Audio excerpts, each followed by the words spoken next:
વરસાદ અંગે હવામાન નિષ્ણાત અંબાલાલ પટેલની આગાહી 29 જુલાઈથી ગુજરાતના ઘણા ભાગોમાં ભારે વરસાદની આગાહી. દક્ષિણ ગુજરાતના ભાગોમાં ભારે વરસાદ પડવાની શક્યતાઓ. વડોદરાના કેટલાક ભાગોમાં ભારે વરસાદની આગાહી કરવામાં આવી છે. ઉત્તર ગુજરાતમાં પણ ભારે વરસાદ પડી શકે છે. સાબરકાંઠા, અરવલ્લી, પંચમહાલમાં ભારે વરસાદની આગાહી. 3 થી 7 જુલાઈ સુધી ઘણા ભાગોમાં ભારેથી અતિભારે વરસાદની આગાહી કરાઈ છે.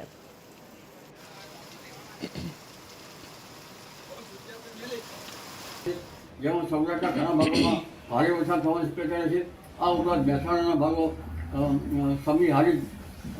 છબી હાલતના ભાગો, બનાસકાંઠાના ભાગો અને લગભગ